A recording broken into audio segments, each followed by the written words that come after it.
Olá, hoje nós vamos para o capítulo 19 do segundo livro dos Reis. Atenção que este capítulo ele é interessantíssimo por dois motivos. Primeiro, nós teremos aqui uma nova ameaça do rei da Assíria contra Jerusalém. Você já percebeu que o rei da Assíria está de butuca em Jerusalém, que é de todo jeito tomar Jerusalém, que é de todo jeito tomar. Já tomou o reino do norte, já arrasou Israel, agora eles querem entrar em Judá, né? E querem, então eles ameaçam novamente Jerusalém. E aí, por que é interessante? Nós temos aqui a figura de um grande profeta, Isaías. Agora o rei Ezequias vai consultar a um profeta, e esse profeta famoso que nós conhecemos, chamado Isaías. É Isaías que vai falar em nome de Deus e vai dizer que não vai acontecer nada contra Jerusalém. Vamos ver? Então tá bom. Compartilhe esse vídeo, né? Mande para todo mundo pelo WhatsApp, pelo Facebook, pelo Instagram.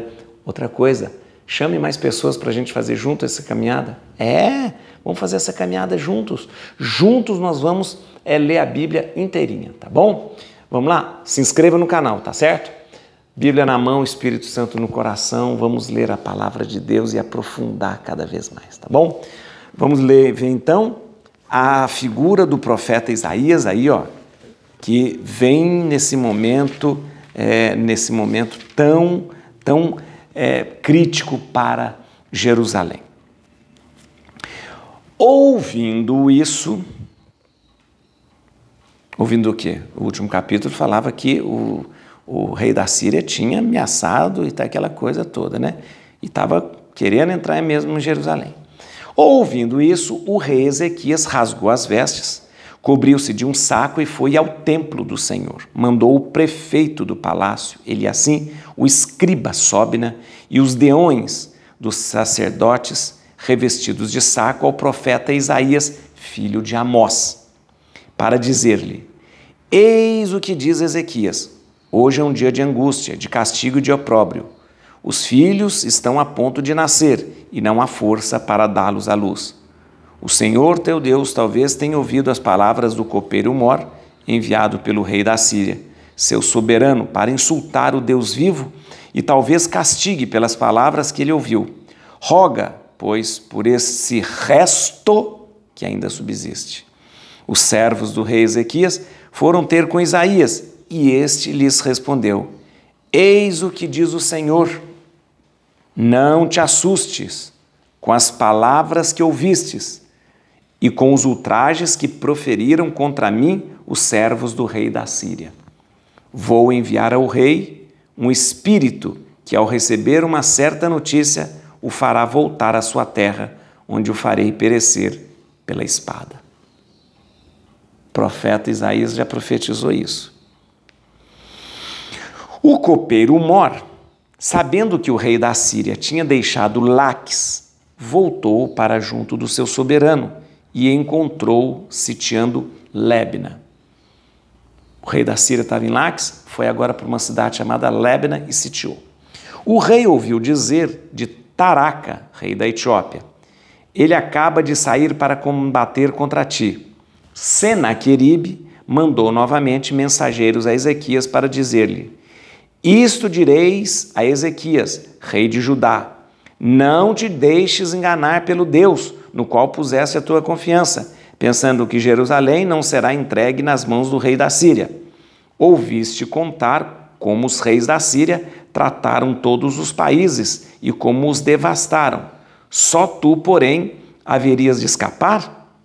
As nações que meus antepassados aniquilaram, Gozã, Arã, Rezef e os filhos de Éden, que estavam em Telassar, foram porventura libertados pelos seus deuses?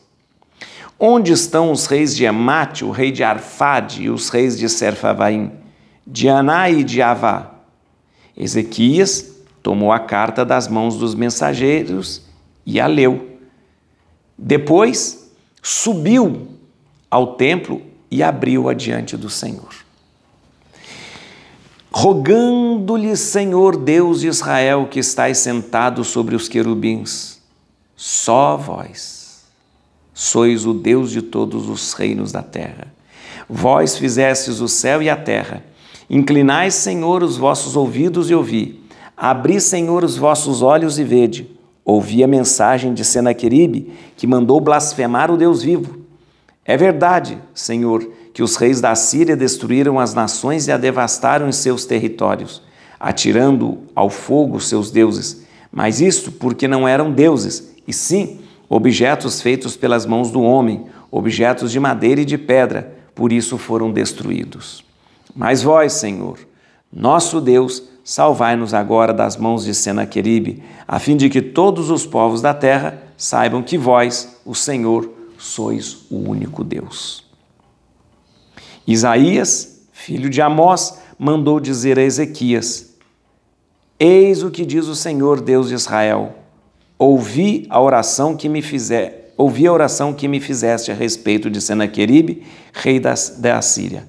Eis o oráculo do Senhor contra eles. Atenção, agora começa a partir do capítulo 21, versículo 21, uma grande oração, grande oráculo proferido por Isaías. Olha que lindo, depois eu vou explicar ele para você. Vamos lá. A virgem filha de Sião despreza-te e zomba de ti. A filha de Jerusalém meneia a cabeça por trás de ti. A quem insultaste e ultrajaste? Contra quem elevaste a voz e olhaste por cima dos ombros? Contra o Santo de Israel. Por meio de teus mensageiros, insultastes o Senhor e disseste: com a multidão dos meus carros, subirei o cimo dos montes, aos cumes longínquos do Líbano. Abaterei os seus cedros mais altos, seus ciprestes mais belos, penetrarei até os últimos limites do seu bosque mais espesso. Cavarei e bebei a água estrangeira. Com a planta de meus pés ressecarei todos os canais do Egito. Ignoras que desde o princípio preparei o que acontecerá? Desde tempos remotos decidi o que agora realizarei. Reduzirei cidades fortificadas a ruínas e escombros. Seus habitantes ficarão sem forças, serão tomados de pavor e confusão. Ficarão semelhantes à erva das pastagens, ao capim dos telhados, aos frutos atingidos pela longa estiagem. Eu sei quando te sentas, quando sais e quando entras, e conheço teus furores contra mim. Por que ficaste furioso contra mim e subiram aos meus ouvidos as tuas insolências? Porei argola em teu nariz e freio em tua boca, e te forçarei a forçar pelo caminho por onde vieste. E eis que te servirá de sinal. Neste ano se come restolhos, no ano que vem, aquilo que nascer sozinho. No terceiro ano, porém, semeareis e colhereis, plantareis vinhas e comereis os seus frutos. O resto que subsistir da casa de Judá, lançará novas raízes no solo e produzirá frutos no alto. Pois de Jerusalém surgirá um resto e do monte Sião sobreviventes. Eis que fará o zelo do Senhor dos Exércitos. Por isso, eis o oráculo do Senhor ao rei da Síria. Não entrará nessa cidade, nem atirará flechas contra ela. Não lhe oporá escudo, nem a cercará de trincheiras. Mas voltará pelo caminho por onde veio, sem entrar na cidade. Oráculo do Senhor. Protegerei esta cidade para salvá-la, por minha causa e de Davi, meu servo. Ora, nessa mesma noite, o anjo do Senhor apareceu no campo dos assírios e feriu 185.000 homens. No dia seguinte, pela manhã, só havia cadáveres. Senaqueribe, rei da Síria, retirou-se, tomou o caminho de sua terra e deteve-se em Nínive. Certo dia, estando ele prostrado no templo de Nesroque, seu Deus, seus filhos, Adrameleque e Sarazar, o assassinaram a golpes de espada e fugiram para a terra de Ararat. Seu filho, Azaradom, sucedeu-lhe no trono. Você viu o que aconteceu? Temos aqui a figura de um grande profeta, nosso amigo profeta Isaías. Muito bem, rapidamente eu vou dar uma pincelada nesse capítulo. Veja só, há uma nova ameaça em Jerusalém. O rei Senaqueribe está de olho em Judá, de olho em Jerusalém. Quer quer invadir Jerusalém. Manda o seu emissário, o tal do copeiro Mor, dizer: não adianta, nós vamos lá. O rei Ezequias fala: meu Deus, como pode? Vai se consultar com o profeta Isaías. E o profeta Isaías diz com toda certeza: eles não vão fazer nada contra Jerusalém. Pelo contrário, o rei vai se retirar e será morto pela sua espada. Quando o rei Senaqueribe, rei da Síria, fica sabendo disso, ele faz mais um insulto e mais uma ameaça, dizendo: o que vocês estão pensando? Vocês acham que vocês vão ganhar de mim? Vocês acham que vocês vão resistir? Vocês não viram o que aconteceu com todos os outros povos aí da região? Eu entrei, dominei, acabei tudo. E vocês estão colocando confiança no Deus de vocês? No Deus de vocês? Ah, que isso! Então, onde estão os deuses das outras terras, dos outros povos que não fizeram nada por eles? Porque na cabeça do Senaqueribe, os outros reis, os reis eram reis nacionais. Cada nação tinha o seu rei. Desculpa, seu deus, eram deuses nacionais, né? Na cabeça de Senaqueribe, os deuses eram deuses nacionais. Cada nação tinha o seu deus. E o Senaqueribe insulta o Deus de Israel, dizendo: ah, que é isso? Olha o que aconteceu com os outros povos. Eles invocaram também os seus deuses. E eu entrei e arrasei todo mundo. Vocês estão achando, porque vocês estão invocando o seu Deus aí, o Deus de Javé, achando que ele vai fazer alguma coisa? Mas não vai fazer nada. Só que a gente percebe que a compreensão já do povo de Deus é que o Deus verdadeiro é o único Deus que fez o céu e a terra. Veja só, há mais um insulto, uma blasfêmia contra o Deus de Israel, e há mais uma ameaça contra o Deus de Israel. E aí, o rei Ezequias, rei de Israel não, rei de Judá. O Ezequias, rei de Judá, ele vai até o templo e lê a carta que o rei Senaqueribe, rei da Síria, havia mandado. E coloca essa carta diante do Senhor Deus. E diz assim: eu sei que você é o único Deus. Eu sei que você é o único Deus e que há de nos proteger. Se os outros povos foram dominados pelo Senaqueribe, é porque os seus deuses não eram deuses verdadeiros e não passavam de ídolos de pedra e de pau. E aí, nesse momento, entra a grande profecia de Isaías, o grande oráculo de Isaías, que vem falando sobre o insulto, sobre a reação do povo de Judá e depois dizendo: o rei Senaqueribe, a Assíria, jamais fará alguma coisa contra Jerusalém. E dito e feito. Gente, olha o que acontece. O rei da Assíria estava baseado na cidade de Laques, pertinho de Jerusalém, já para botar um pé lá dentro. O rei, ele sai de Laques, vai para uma cidade chamada Libna, sitia a cidade. Peraí, está pertinho de Jerusalém. E eis o que acontece exatamente na profecia de Isaías. À noite, diz a Bíblia que o anjo exterminador passou e arrasou com o exército de Senaqueribe. Senaqueribe, assustado, voltou e fugiu, voltando para a sua casa. Quando ele chega na sua casa, ele é assassinado pelos seus 2 filhos, morto pela sua própria espada, segundo aquilo que Isaías havia dito. O que aconteceu? Vamos dizer, mas como aconteceu assim? Como que o anjo passou no exército? Muito bem, isso é importante lembrar. O exército de Senaqueribe estava há muito tempo já acampado nessas campanhas que eles faziam já contra várias cidades que eles tinham dominado, Sefarvaim, Etam, Gozã, Arã, um monte de cidades. O acampamento lá, o acampamento dos soldados da Assíria.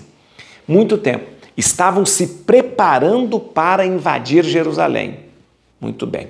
Nós temos um registro histórico do grande historiador Heródoto. Heródoto já é conhecido como o pai da história. Pai da história.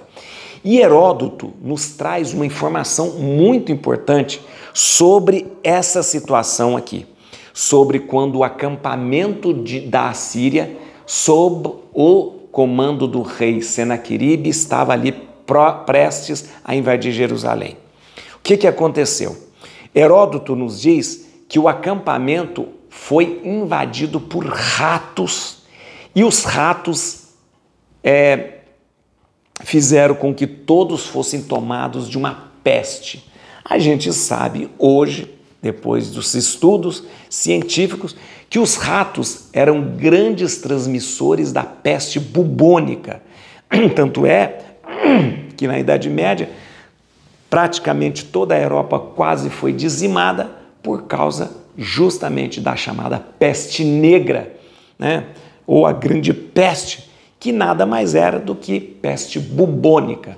E era comum, né, nesses acampamentos, a falta de higiene, o acúmulo de alimentos, né, que fazia proliferar o número de ratos. Os ratos, pela sua urina e pelos seus dejetos, transmitiam a famosa peste bubônica. Segundo Heródoto, o exército de Senaqueribe, rei da Síria, foi praticamente eliminado pela peste bubônica por causa dessa contaminação feita pelos ratos. Ora, o que acontece? O rei, assustado com isso, sem entender, volta para sua casa. Lá na sua casa, uma conspiração feita pelos próprios filhos leva o rei a ser morto pela sua própria espada. Gente, Deus vai agindo e vai fazendo. Nós dizíamos assim, meu Deus do céu, mas então não foi um anjo que passou e matou o exército? Não. Na verdade, não foi um anjo passando, mas nós vamos percebendo a mão de Deus protegendo o seu povo e protegendo principalmente, né, as pessoas que estavam em Jerusalém prestes a ser mortas por aquele exército. Ou seja, Deus vai agindo naturalmente e a natureza vai nos dando respostas que a gente vai percebendo. Veja ali a mão de Deus, veja ali a presença de Deus. Interessante, né? Vamos aqui, tem alguns versículos, são poucos versículos para a gente hoje estudar. Vamos lá. Capítulo 19, versículo 2. Vamos lá. Versículo 2. Mandou o prefeito do palácio Eliacim, o escriba Sobne e os deões do sacerdote, revestido de sacos, ao profeta Isaías, filho de Amós. O que a gente tem aqui, gente? Em caso de guerra, era muito comum que os reis apelassem aos profetas, era muito comum. Então, numa situação dessa, nós temos uma ameaça do rei Senaqueribe contra Judá. Então, vamos fazer o quê? Vamos consultar o oráculo do profeta.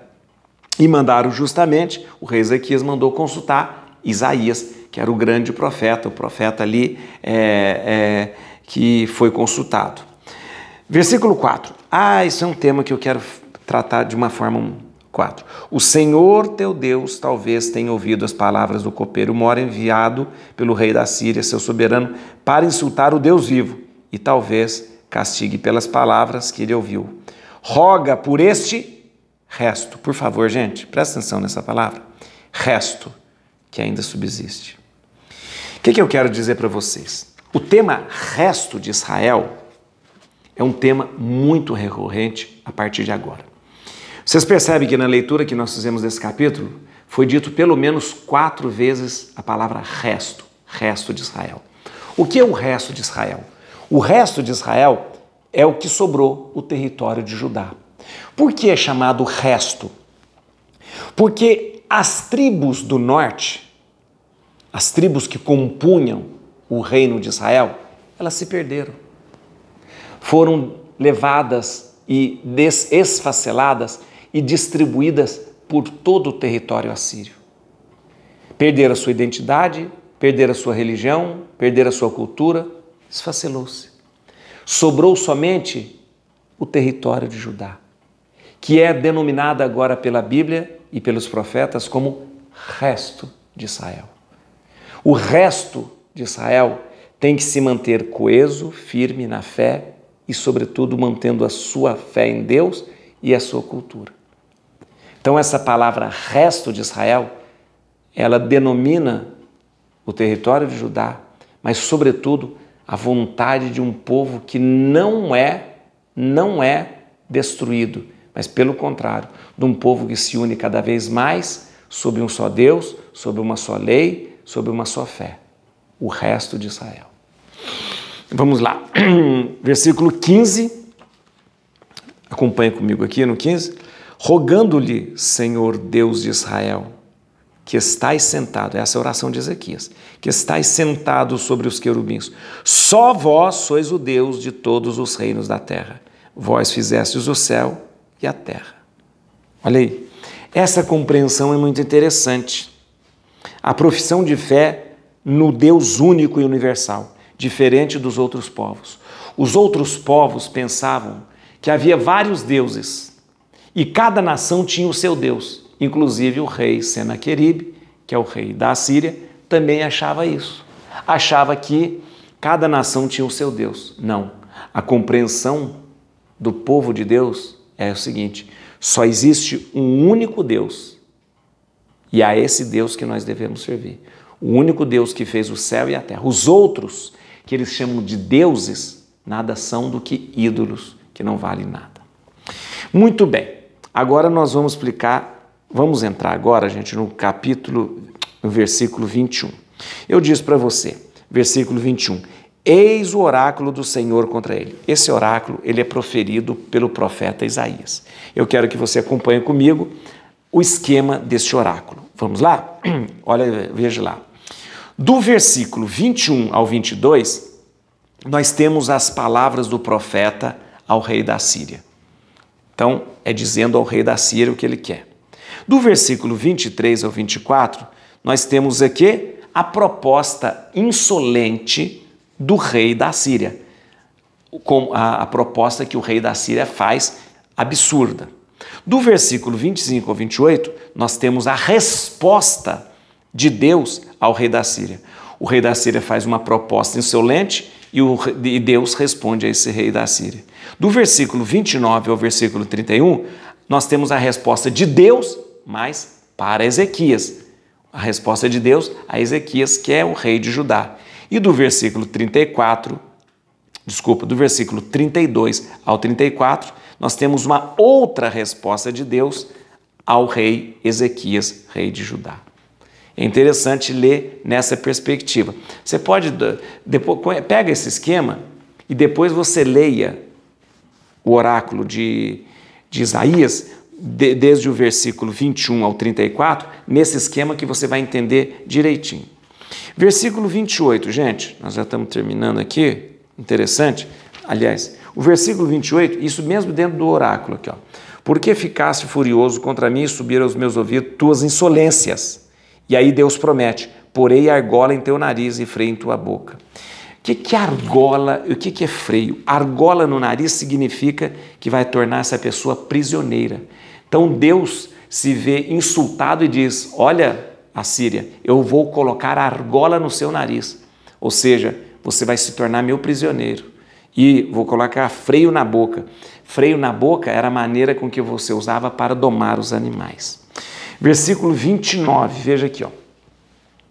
Eis o que te servirá de sinal. Nesse ano se come restolhos, no ano que vem, aquilo que nascer sozinho. No terceiro ano, porém, semeareis e colhereis, plantareis vinhas e comereis os seus frutos. O que é esse versículo? Esse versículo é Deus falando para Judá, para o reino de Judá, dizendo, ou seja, a libertação, gente, ela só vem depois de muita provação. Presta atenção, hein? A libertação só vem depois de muita provação. E é o que Deus fala para Judá. Olha, agora você vai comer restolho. O ano que vem você vai comer aquilo que nasce sozinho. Mas vai chegar um dia que você vai plantar, colher o que você quiser. Não se esqueça dessa palavra de Deus. A libertação, a salvação, ela só vem depois de provações. Tá bom? Versículo 31. De novo aqui, ó. Pois de Jerusalém surgirá um resto, e do monte Sião sobreviventes. Mais uma vez, o resto de Israel ali em Judá. Tá vendo? Tá certo? Versículo 34, ainda aqui dentro do: protegerei essa cidade para salvá-la, por minha causa e de Davi, meu servo. Ou seja, Deus, voltando-se a sua fala para o rei Ezequias, promete: vou proteger essa cidade.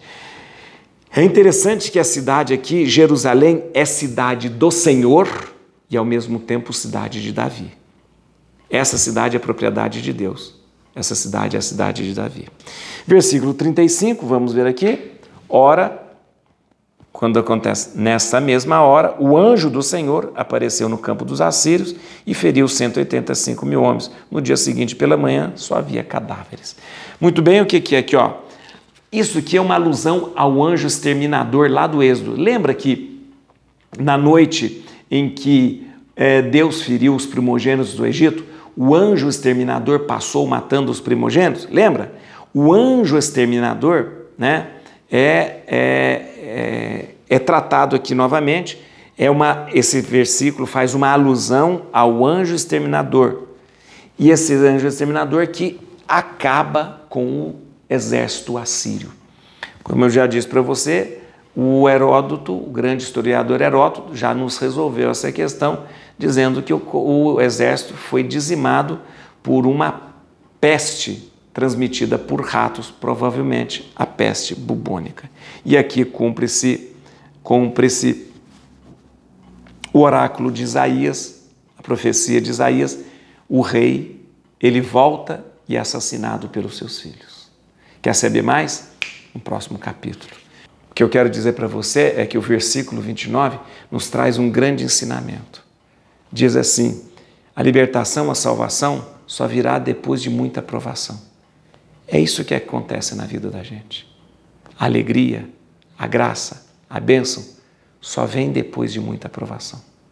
Se você passa por esse momento, por um momento de provação, lembra que a graça, a libertação, a alegria está próxima.